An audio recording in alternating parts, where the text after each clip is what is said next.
Grab your big book, your pen, your highlighter, and notepad and get ready to hear and apply some of the solution from the Big Book of Alcoholics Anonymous through the experience, strength, and hope of Nikki M. To have a question addressed in a future episode of Noodle It Out with Nikki, please send an email to noodlewithnikki@gmail.com, and Nikki is spelled with 2 Ks. To get a more interactive experience with Nikki as she noodles out life and recovery questions using the Big Book of Alcoholics Anonymous, you can get a link to her weekly Noodle It Out with Nikki meeting held live on Zoom every Monday morning at 9 o'clock Eastern Time. The information to that meeting is in the show notes of this podcast.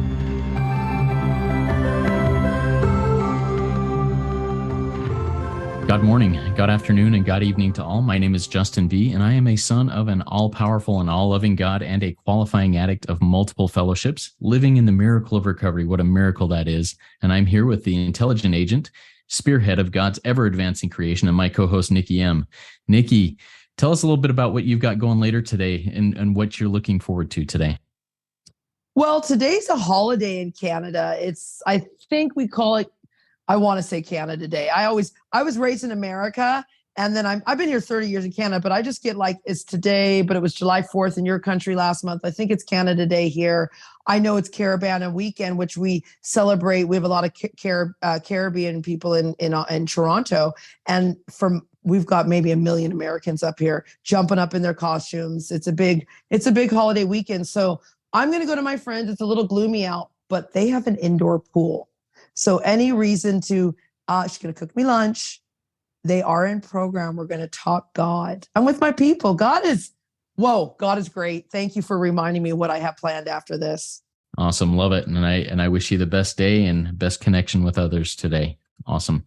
All right. I am the steward of the RICO 12 family of recovery resources, and just want to talk very little about that. But Nikki, Noodle It Out with Nikki M is one of those resources that we do every week. Another one is a Big Book Roundtable podcast called RICO 12 Big Book Roundtable. The flagship is the RICO 12 speaker meeting, where we have a live speaker meeting every week and listen to somebody speak to us for about 25 minutes and ask questions of them for another 25 minutes. And we also have the RICO 12 Shares, which is a shares-only open 24/7 recovery meeting where you can record a share, listen to other people's shares. It's a podcast. Check it out.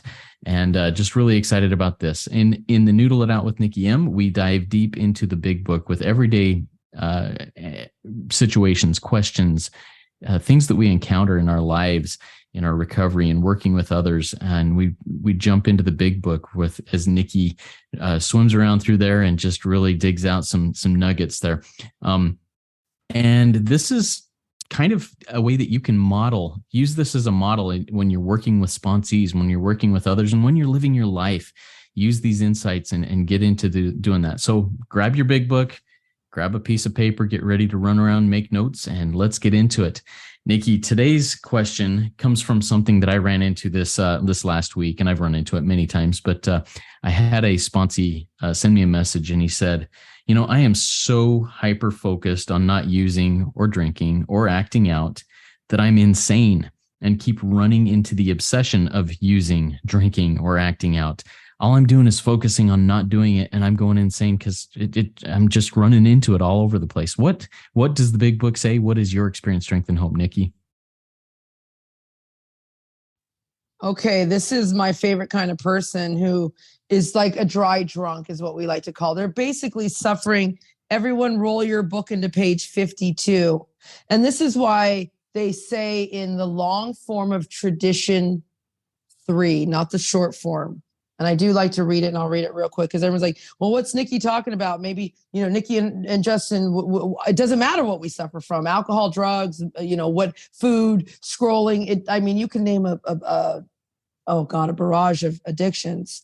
But it says our membership in AA ought to include all who suffer from alcoholism. See, I suffer from the family disease of alcoholism. So everyone's included here. So just because our friend put down their thing, they're suffering from the disease of alcoholism, not just alcohol or whatever their DOC, drug of choice is. So on page 52, it says, this person's having trouble with personal relationships. They can't control their emotional natures because they're only obsessing about their drug of choice. They're prey to misery and depression. They can't make a living. Maybe they go to work but they're certainly not doing anything productive there. We have a feeling of uselessness. We're full of fear. I'm obsessing about my drug of choice. I'm unhappy. I need my drug of choice. I can't be of real help to anyone. I need my drug of choice. See, these are the bedevilments. And then what happens? I have a line out here that goes right into a story on page 428. And I want to talk about it because if this person stays here too long, it says, this is the window of opportunity story, 4th edition. This person that you're talking about, they're going to reach a crossroads. They're sober about 6 months. How about 6 years? I know a guy who was sober 15 years and they weren't getting any better. They contemplated suicide almost every day. I was in year 4 of the rooms, no big book, no solution. And I contemplated not only suicide, homicide. I was going to kill the man I love because he didn't want to be with me and he wanted to be with someone else. And it's not like a drug of choice where you can go get another brand. Like this was it for me. I was possessed and obsessed. My emotions swing between paralyzing despair and murderous rage. There it is. I want to kill you. Often in the space of a single moment. Here's the person we're talking about, Justin. He's not happy, joyous, or free. He's miserable and he's sick of it. He's going to kill himself. And maybe this is also too. He might not kill himself. He'll just blot out the consciousness of his existence. I knew a guy, NA, 16 years sober, and he was in his apartment, literally jerking off every day, watching porn. That's not what God wants. That's not freedom, you guys. That's not what this program says. You don't stop to start something else. This is radical. So I'm going to roll us into page 100. See, assuming, it's the very bottom paragraph there, Justin, on page 100, everybody. Assuming this person is spiritually fit, he can do all sorts of things addicts aren't supposed to do. You could go anywhere, anytime, Justin. This guy's not spiritually fit. He's just not drinking, not eating, not scrolling, not having an affair anymore, but he's thinking about her all the time. I mean, I know this.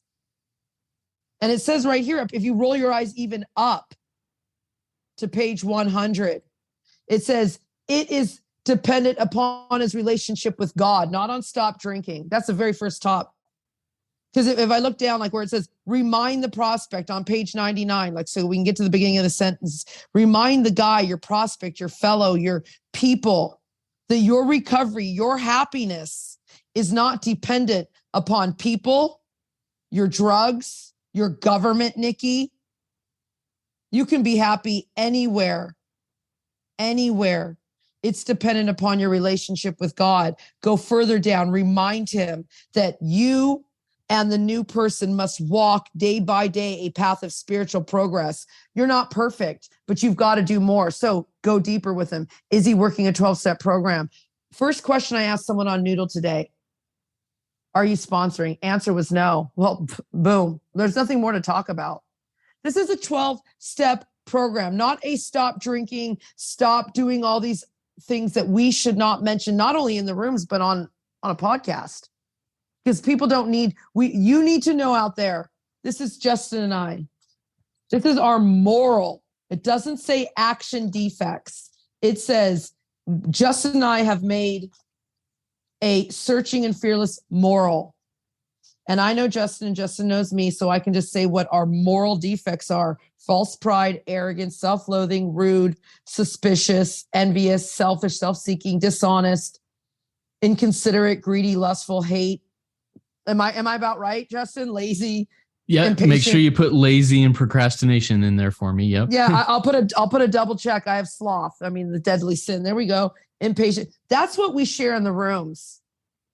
You don't need to know what I do. That's with a trusted servant. Talk to the right person because the rooms aren't safe. People aren't safe. Why are you going to tell your untreated mother?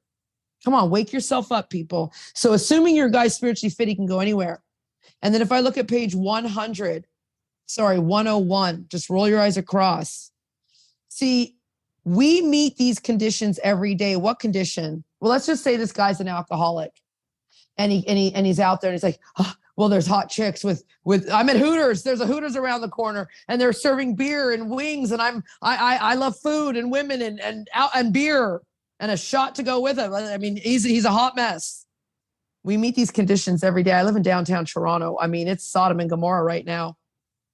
An addict who cannot meet them still has an addict mind. So remind your sponsees, everyone, this is in your mind. Page 23, the disease centers in your mind rather than in your body. So what do you need to do? You need to obsess about something. Oh, Nikki's going to talk about the 4 obsessions again. Oh God, Nikki, I'm so sick. Well, I got to remind you, we got to wake each other up every day. I have an obsessive mind. I must obsess about something. Here it is. I need to obsess about gratitude. What page is that on? Page 119. When resentful thoughts come, line out when any thoughts come.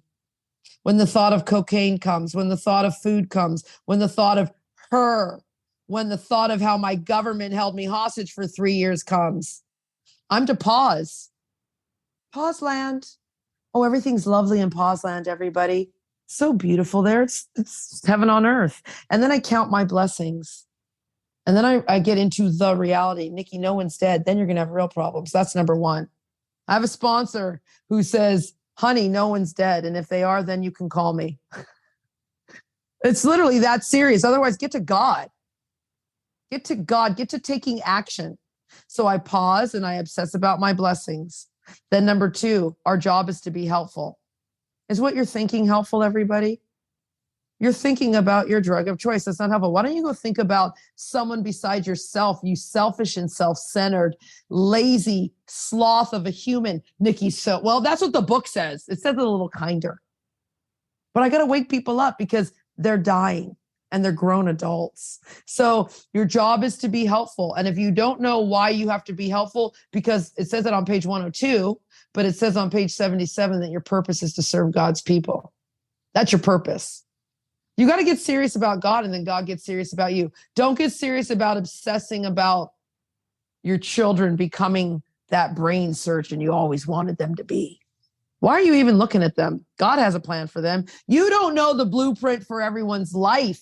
You don't know the blueprint for your children. You don't know the blueprint for yourself, because if you did, you'd run away and bury your head in the sand, because the blueprint says it's filled with warnings. There's certain trials and low spots ahead is what our blueprint, the big book, says, what our design for living says. There's certain trials and low spots ahead. So if you're going to sit and obsess about him, her, the alcohol, your need to be right, that food, that pineapple upside down cake that my neighbor made last night at the party was awesome. I can't think about it today. You ate your piece, Nikki. Move on. Love it. So you talked about, the 4 obsessions. You hit on gratitude and helpful. Did I miss a couple of them in there? Yeah, you missed love and tolerance is our code, page 84. Yeah. These are the 4 things you want to obsess about is your gratitude. You have to be grateful. Young people, AF. If you're old and you're going, what is AF? Ask one of the people who knows all those acronyms. So you've got to be grateful AF all the time. You've got to help others. I mean, people in the back, it's called a servant. And it says love and tolerance is our code. Nikki and Justin sound like they're in a cult. Not a cult of love. Cult of tolerance. Love it. Love it. Love it. All right. So with that, and I love how you dove into the 10th step promises. When I'm spiritually fit, I can do all sorts of things that others can't do. What are some examples that I might be able to use with those that I work with or in real life? Actually, I heard someone share some 10th step promises, being able to do some things that they weren't able to do this morning in the Noodle It Out with Nikki meeting. Talk to us about your experience with when I am spiritually fit, I can do all sorts of things that I couldn't do if I was in active addiction. Well, I mean, since I share my life with everybody, so it's like I worship men and money. So I'm a praying mantis straight up. Like, it's not like, and everyone's like, oh, well, now if I ever go around Nikki, I better hold my husband's tighter. I don't do that anymore. I don't even look at your husband. He's a child of God. I've been reborn. I look at men like children of God. Full stop. I can go anywhere. What's another thing? I mean, you name it. How about my fear of even flying? Yeah, I mean, this is God's joke. It's like, I want van life. Okay. I'm like, I need a little van and I want a little camper. And I just want to, like, how those, those things you look out and they're just looking at the ocean. Just looks all great. God gave me a guy in Luxembourg. I have to fly there. And he doesn't drive a van. Okay. He drives whatever they drive in Luxembourg, new cars. Weird. And you know what? My fear of flying has been removed because I trust God. If I drop dead, oh, well, how about that? Because I was afraid to die. I worship money. And it was like, I didn't spend 8 years as a burlesque entertainer spinning around a pole. So when I die, my daughter, see, this is how my mind goes, fantasy addiction. I'll die. My son will marry some girl who uses them for my money. You understand, like, you're dead. Why are you trying to control your money from the grave? But I worship money. So what did I do? Well, I wrote an ironclad will. I was responsible and accountable. I have a 30-year-old daughter and a 19-year-old son. I put everything in trust. I got someone I'm responsible for to be my power of attorney. So if I die, oh well. And because I love God so much, I'm not afraid of those things. So I can go anywhere, anytime. Does that mean I'm standing in front of a subway going, hey, Russian roulette? No. It means I'm being responsible and accountable. That means I travel a lot. I need to make sure that everything's organized. You understand? Before it was a fear, like, I can't travel. What happens if something happens to me? Don't you know I have? No, it's like, these fears have been removed. How about this? I'm afraid of what Justin might think about me if I tell the truth. And right now, I don't care, because I'm sharing my experience, strength, and hope, and how I tapped a source of power, how I can walk free anywhere, anytime. How about this? I lost my job in COVID from my whole department did. It wasn't had to do anything with the vaccinations. It was like, I lost my job in COVID. My entire department did. And when my mom looked at me and said, and everyone's heard the story, what's going to happen? And I love money. And I had a mortgage in downtown Toronto. What's going to, I looked at her and I said, God, now I'm going to be 50. I haven't worked since then. I do have a little part-time job that my sponsee gave me at his comedy club where I can insult people and get paid to do it. I'm just the barmaid. I don't like, it's not like I'm a comedian, everyone. No, you're not going to see a show, but I need grocery money. Other than that, though, imagine a job that I say, excuse me, Joe, I'm going away for 2 months to Luxembourg. He's like, cool. Get someone to cover your shift. Like, what is that about? And then I don't have a real job. I work 12 hours a week. My mortgage is paid off. I trust God. No fear of money. No, God will take care of everything. That's a radical place to be. How about this, Justin? When I didn't get vaccinated and my boyfriend and I chose not to follow the mandates, we couldn't see each other for 2.5 years. And I would get into my plans and designs. You're a young guy, beautiful guy. Go meet some young, beautiful, young European woman. Leave me alone. It's cool. We sat apart. It says it on one of these podcasts. Well, I'm going. How did that happen? Like, I just sat still and worked for God. I didn't start getting weird. I didn't start I looked into renting a private plane that was $70,000. I got really weird. And I said, no, Nikki, you just got to trust God. Because it says it's not an overnight matter. It must continue for my lifetime. It says God's going to do for me what I cannot do for myself. It says I'm going to be reborn. It actually says that when I take a sincere position, all sorts of remarkable things will happen. You know, Justin, like I said, I can't believe my life. How did this happen to me? I moved to Canada with nothing. I'm going to write another book. I'm in the process of, we're doing projects, other RICO projects. I won't drop the balls here, the beans here, but I need to write a book. It's called I Moved to Canada with a Car Seat, a Red Dress, Leaky Boobs, and a Baby. And all my dreams came true. Like, how does that happen? And I threw my life into the ground. I threw my kid away for my drug of choice. My son. And God still used me. See, God can use the worst of us. There's a little bit of good in all of us and a little bit of bad. That's cool. I don't need to. It says we must be hard on ourselves. I was wrong. I can do better. That's all. I'm a piece of shit. I'm no good. No, Nikki, you're the intelligent agent spearhead of God's ever-advancing creation, and you can perform his work well, not perfect. So this is really serious stuff. When I got serious about God, God got serious about me. And what's cool, if you're listening, and Justin, you might want to talk about that as you close up, and you probably have some thoughts, which is you get to pick your God here. I picked it says it proved to be a loving, all powerful hand of God. And it is. And I'm going to seek God, not seek a man, not seek money, not seek a drug of choice, not seek my need to be right. I'm going to seek love, patience, tolerance, understanding, responsibility, being active. As you said, we're sloths. Thoughts, my friend? Yeah. You talked a lot about shifting focus there. I mean, that's the message I got out of it. The initial question was, I'm focusing so much on my drug of choice that I'm, stumbling into it. And you talked about, I need to shift my focus to God, whatever God is to me, whether it's, love, gratitude, whatever it may be. I need to shift my focus away from that drug of choice, because when my focus is on that drug of choice, guess what? That is my God. Even if it's, I can't do this, but if I'm just sitting there focused on it, that drug of choice is my God. I need to shift away from, I can't do this, to here's what I can do. And here's what the potential reward is from doing this. I'm going to focus on serving others. And as that happens, I get paid back in, tenfold. Thank you for sharing your experience with that. Or any other final thoughts based on that before we close up here? When you said, I can hear a word and then I hear it in the big book. You said the word focus.